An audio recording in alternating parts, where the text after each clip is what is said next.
Of all the books that have ever been written about investing and all the words, I would guess that less than 1% have been written about selling.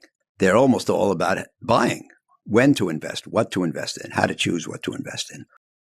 One of the big challenges is, of course, how long you ride the wave.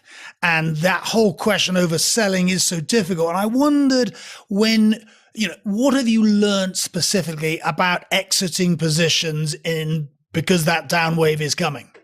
Well, if I may interpose my view, the great challenge after you've done something unusual isn't figuring out when to get off it.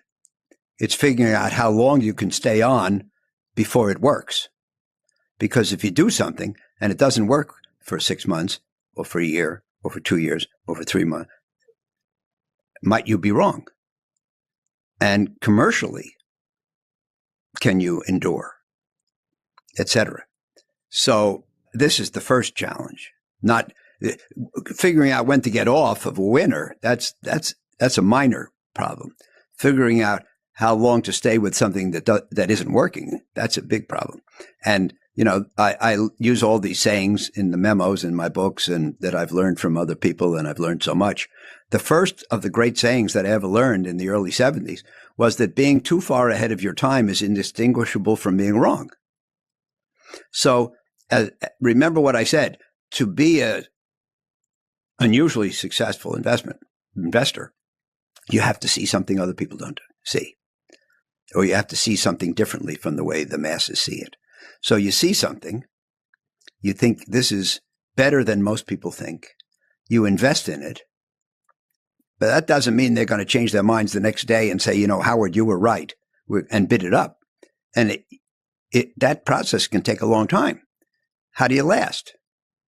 And so that's the first question. And of course, the answer is you need a strong stomach, good constitution, not too much emotion, and the resolve to stay with it. But, if you stay with it for 20 years and it doesn't work, then you're an idiot and you're out of business. So there has to be some happy medium there. That's what I wanted to say in response to your question. Now I'll respond to your question. When do you get off?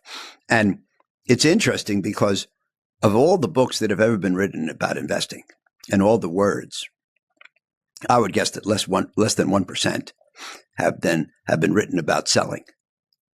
They're almost all about buying, when to invest, what to invest in, how to choose what to invest in. And I wrote a memo.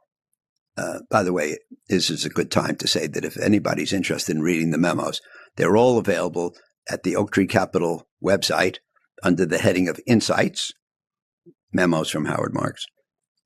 And they're all free, so the price is right. So I wrote a memo sometime around 2016 or 17 called Selling Out. When do you sell? And, most people, I say, half facetiously, I say that most people sell for two reasons. They sell things because they went up, and they sell things because they went down.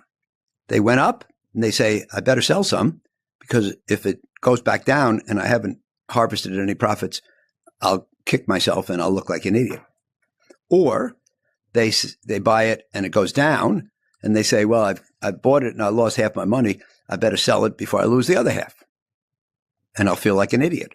So a lot of selling is designed not to do the smart thing, but to avoid feeling like an idiot. Now, if you accept that people sell things because they're up and sell things because they're down, then by definition, they can't be both right. Because taking the same action in response to two diametrically opposed events, how can they both be right? And the answer is neither is right. You shouldn't sell things just because they're up, because if they were a good buy in the first place, maybe they have further to go. And you shouldn't sell things just because they're down, because if they were a good buy in the first place, maybe they're better now that they're cheaper. So selling because something's up or selling them because something's down, neither one is right on its face. Right. There can be personal, situational reasons to sell, like you need the money, or you need $10 million to retire and you're at 15. And if you go back to at 6, now you don't have enough money.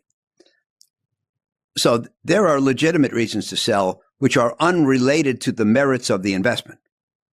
But if you're free from those and you're just concerned about the merits of the investment, then obviously there's only one reason to sell, which is you reanalyze it. You examine your prior thesis. You look to see if your prior thesis is still correct.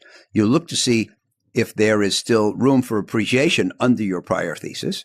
You maybe reformulate your thesis to update it. And then you say, is it an investment I would make today? And if the answer is absolutely not, then you probably shouldn't hold it. But, most people who are doctrinaire, who are, I would say, smug, say everything's either a buy or a sell. I don't think that's true. I think there are things that legitimately holds. That is to say, you bought it when it was 10. Now it's 20. You update your thesis. When it was 10, you thought it was going to go to 20. You update your thesis, and now you say, I think it can go to 25. Well, maybe you don't want to buy it for the trip from 20 to 25, but maybe you're feeling good enough about the trip from 20 to 25 that it's still worth holding. So there's some more juice in the orange.